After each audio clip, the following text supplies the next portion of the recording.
네, 안녕하십니까, 양정환입니다. 자, 이번 시간에는 FC에 대해서 알아보도록 하겠는데요. 자, FC 뭘까요? 플라잉 컨트롤러. 자, 플라잉 컨트롤러라고 단순하게 표현할 수는 있겠지만 과연 이 FC라는 부품 속에 어떤 기능들이 있어서 우리가 쉽게 비행을 할 수가 있는 건지, 또 어떤 기능 때문에 이 가격들이 오르고 내리는지 잘 모르거든요. 그래서 그런 부분들을 이번 시간에 알아보도록 하겠습니다. 자, 우리가 FC를 선택하기 위해서는 이게 왜 비싼지, 싼지, 얘가 도대체 무슨 기능이 있는지 여러 가지 고민들을 할 수밖에 없습니다. 근데 FC를 선택할 때 봐야 될 몇 가지, 뭐 여러 가지 기능들이 있긴 하겠지만 그 중에 좀 중요하다라고 생각되는 부분에 몇 가지 기능을 제가 크게 두 가지로 좀 나눠서 설명을 드릴게요.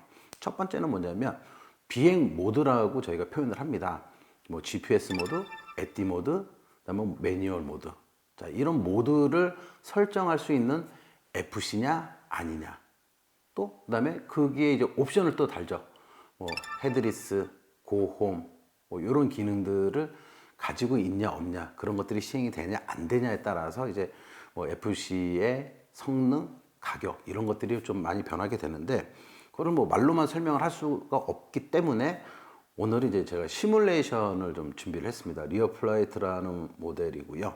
자, 이거를 가지고 제가 한번 뭐 과연 에띠, 뭐 GPS 모드, 뭐 매뉴얼 모드가 어떤 기능이고 나한테 어떻게 적용이 되는지를 한번 제가 보여드리도록 하겠습니다. 자, 많이 보셨던 기체일 거예요. 자, 오른쪽의 화면은 제가 요 지금 시뮬레이션 조종기를 가지고 이제 시뮬레이션 하는데, 요 스틱의 모양이 오른쪽 화면에 보시면 바로 보이니까 제가 어떻게 손을 움직이는지 여러분도 쉽게 보실 수 있을 것 같아요. 그리고 지금 저는 참고로 모드 1 조종기를 사용을 하고 있습니다. 자, 스로틀을 올리면 이제 천천히 이제 RPM이 올라가서 기체가 이제 이륙을 하는데, 자, 이렇게 이륙한 상태에서 멈춰 있는 걸 이제 호버링이라고 하죠. 근데 지금 이제 근데 이거는 지금 GPS 모드 상태입니다. GPS. 우리 지구에 돌고 있는 어떤 인공위성들의 데이터, GPS 데이터를 받아서 얘가 이 위치에 가만히 고정하려고 하는 모드입니다. 그러니까 사실 초보자들이 지금 이 GPS 모드를 사용을 하게 되면은 상당히 비행이 쉽겠죠. 근데 여기서 모드 스위치를 제가 바꿔서 에띠로 바꿔볼게요. 에띠로 딱 바꾸는 순간 조금씩 흐르죠. 가만히 안 있습니다, 얘가. 그럼 제가 호버링을 하기 위해서는 얘를 멈춰야 되겠죠. 끌고 와서 제 앞에서 가만히 멈춰 있게끔 조절을 해야 되겠죠. 그러니까 아까 GPS 모드랑 봤을 때 약간의 수고스러움이 더해지죠. 지금 뭐 여기 요축도 돌아가고 계속 움직이죠. 요게 지금 에띠 상태라고 보시면 돼요. 근데 에띠는 지금 이 시뮬레이션 상에서는 지금 고도가 유지가 되는데, 고도 유지가 되는 모델이 있고 고도 유지가 안 되는 모델은 있어요. 뭐 그거는 이제 FC를 구매할 때 뭐 그런 것들을 좀 기능을 봐야 되겠죠. 근데 통상적인 좀 약간 좀 가격대가 있는 FC는 고도 조절까지 다 됩니다. 그래서 조종기 스틱을 가만히 멈춰 있는 상황에서는 그 기체가 멈춰야 되는데, 지금 같은 경우는 지금 시뮬레이션 상에 좀 바람이 불게끔 설정을 해놨거든요. 그러다 보니까 바람이 부는 대로 얘가 움직일 수밖에 없어요. 다시 GPS 모드로 바꿔볼게요. GPS 모드로 바꾸니까 가만히 있죠. 이 상태에서 제가 뭐 조종을 하면 조종하는 대로 움직였다가 자기가 브레이크까지 잡네요. 에어브레이크까지 잡으면서 멈춰 있으려고 합니다. 자, 이거를 매뉴얼로 바꿔볼게요. 매뉴얼로 바꾸는 순간 어떻게 돼? 고도부터 유지가 안 되네요. 고도부터 유지가 안 되고 제가 계속 고도를 유지를 해줘야 돼요. 스스로.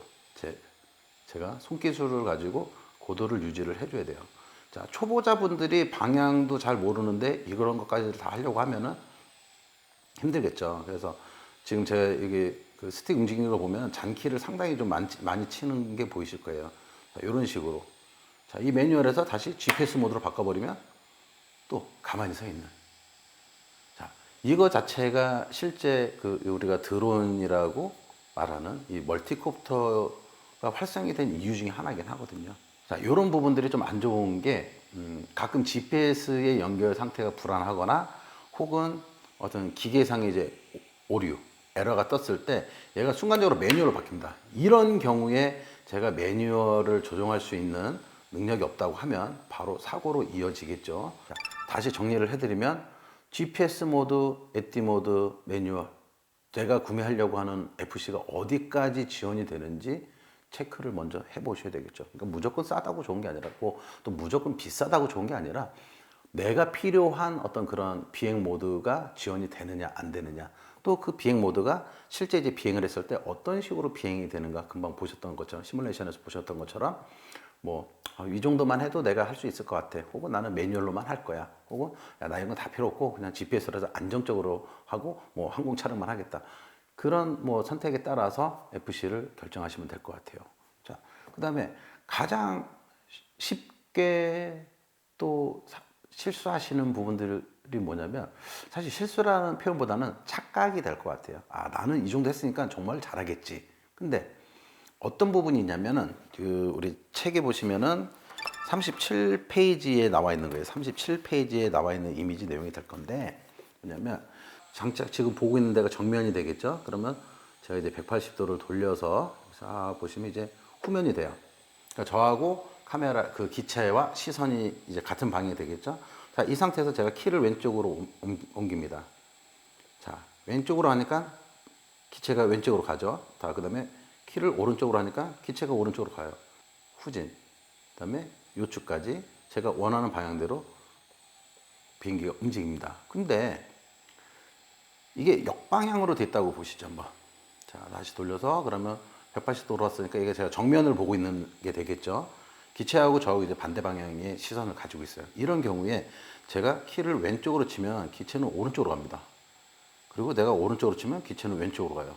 자, 기체 입장에서는 자기가 가는 방향이 정확하지만 내가 봤을 때, 조종자가 봤을 때 내 시선에서의 기체의 움직임은 반대가 되는 거죠. 이런 상황이 됐을 때 가장 당황하고, 그 당황함이 조종 미숙으로 인한 사고로 이어지는 케이스가 되겠죠. 그래서 사실은 처음에 어떤 이런 FC들이 없었을 때는 진짜 말 그대로 시뮬레이션이나 깨먹으면서 배우는 그런 식이었죠. 그래서 왼쪽이냐 오른쪽이냐 이거를 내가 자유자재로 이걸 움직여야만. 근데 지금은 이제 GPS 기능이 있어서 그나마 좀 쉽긴 하죠. 쉽긴 하지만 이게 매뉴얼로 지금 바뀐 상황에서는 내가 이거를 지금 매뉴얼로 바꿨거든요. 이 상황에서 저도 정면 하려니까 저 헷갈리네요. 아이고. 이런 식의 분위기가 된다라는 거죠. 그래서 이 부분을 해결하기 위해서 만들어진 기능이 뭐냐면 헤드리스가 돼요. 헤드리스. 그러니까 제가 좌회전, 우회전 이런 식의 방향을 하지만 이 기체 모양이, 자, 지금 이렇게 가까이 있으니까는 어떻게 돼요? 앞뒤가 구분이 되죠. 여기가 앞이고 여기가 뒤구나. 근데 예를 들어서 참 멀리 보내볼게요. 쭉. 실제 우리 항공 촬영이나 이런 거 할 때도 요새는 200m, 300m가 아니라 킬로 단위로 보내잖아요. 몇백 메다, 몇 킬로 이렇게 보내는데, 자, 이 상태에서 앞뒤를 구분하기가 어렵다라는 거죠. 이런 상황이 됐을 때 헤드리스 기능을 활용을 하면 이게 기체가 어떤 모양이 있던 제가 당기는 방향으로 기체가 오는 식이 되죠. 이거를 헤드리스 기능이라고 그래요. 그래서 이 헤드리스 기능은 사실 이제 옵션 개념이죠. 그래서 가격대가 좀 올라가면 있는 기능인데, 그런 부분들을 좀 잘 살펴보셔야 될 것 같고, 자, 기체가 이렇게 가다가 이제 진짜 어디 갔는지도 몰라. 어디로 갔는지도 몰라. 자, 이런 상황이 됐을 때 기체를 찾아와야 되는데 내가 기체가 어딘지도 몰라. 이런 경우에 고홈, 버튼 하나를 누르면 처음에 이륙했던 장소로 다시 자기 스스로 돌아오는 이런 기능이 이제 또 옵션으로 해서 고홈 기능이라는 기능들이 있어요. 그러니까 이런 기능이 있으면 당연히 가격이 또 올라가겠죠. 또 그리고 이 기능을 수행하기 위해서는 당연히 내가 출발하는 위치를 알아야 되기 때문에 GPS 안테나가 당연히 달려야 되겠죠. 그러다 보니까 가격은 자연스럽게 올라갈 수밖에 없겠죠.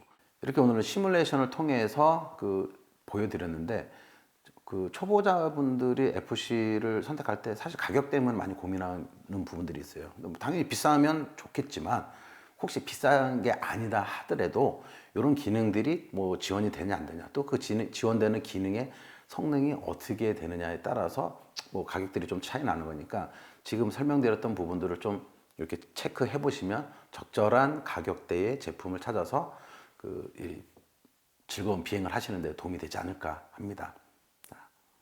메리 크리스마스네요 오늘. 마음에 드시면 구독.